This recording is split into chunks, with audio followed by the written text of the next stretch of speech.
Oke, perkenalkan nama saya M. Rizal Novianto. Saya punya usaha di Padang namanya Barista Specialty Coffee. Terus tadi kita belajar tentang kopi. Ada pasca panen proses, pengetahuan barista. Habis itu kita bikin menu. Ada 3 menu. Yang pertama itu kopi susu creamy. Itu berbahan dasar susu kental manis dicampur dengan creamer dan susu.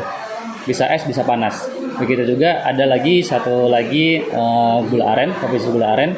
Itu susu kental manis tadi diganti dengan dengan gula aren. Satu lagi itu ada kopi susu karamel. Jadi pakai sirup karamel, hampir sama juga pakai susu kental manis. Di rasanya dan aromanya di karamel punya ciri khas sendiri, yaitu karamel tadi. Bagus banget sih antusiasnya, terus bikinnya juga pada seneng, terus pada suka juga kopinya. Pertanyaannya juga bagus-bagus untuk kemajuan usaha, mungkin emang tujuannya untuk usaha, jadi mereka memang bertanya lebih ke usahanya, modalnya berapa, mesinnya apa, mereknya, penggiling kopinya apa, terus bahan dasarnya apa, berapa harganya, seperti itu.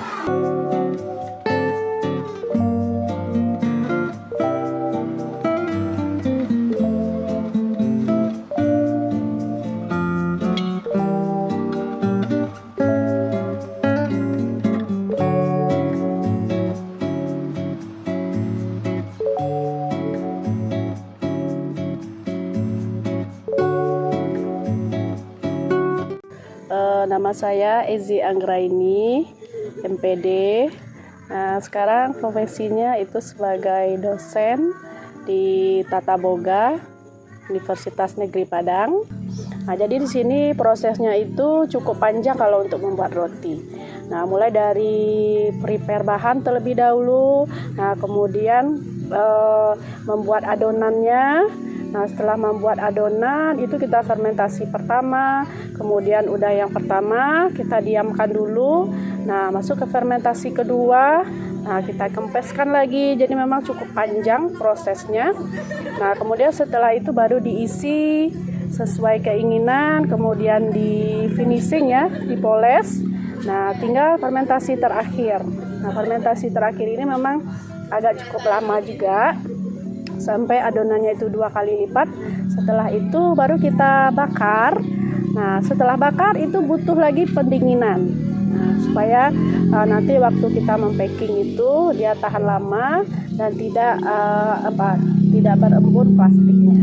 Nah, jadi mereka sangat antusias sekali dengan program yang diadakan oleh Kemensos ini. Nah, yang biasanya mereka proses untuk membuat roti itu belum tahu, hanya menikmati atau memakan saja. Nah, sekarang kita bekali ibu-ibu itu untuk ilmu pembuatan bakery. Jadi banyak sekali tadi pertanyaan-pertanyaan tentang bahannya, prosesnya, terus bagaimana juga penanganannya kalau terjadi kendala-kendala di dalam membuat roti. Nah, misalnya untuk bahan gitu ya. Nah, bahan kalau untuk penjualan mungkin 1.000, 2.000. Nah, bahan apa saja yang harus kita masukkan. Tapi kalau rotinya yang udah premium, nah supaya tingkat kelembutannya, tingkat nutrisinya itu lebih tinggi lagi. 2 hari ini kita sudah melakukan pelatihan yang cukup luar biasa. Yaitu pertama adalah kita mempraktekkan bakery, itu macam-macam roti manis. Kita perkenalkan sama ibu-ibu itu bagaimana membuat roti yang idealnya enak gitu ya. Jadi selain roti manis kita juga bikin pizza, dan itu saya mengajarkan pizza standarnya, bagaimana standar pizza. Tapi setelah kita ajarkan, kita juga harus memanfaatkan apa yang ada di sekitar lokasi kita. Misalnya ada di sini banyaknya terong, bisa dijadikan topping. Apakah ada nanti komoditi-komoditi lain yang bisa, yang nggak harus memakai seperti pizza ala Itali gitu. Jadi kita bisa membuat seperti pizza payo gitu. Jadi punya ciri khas masing-masing.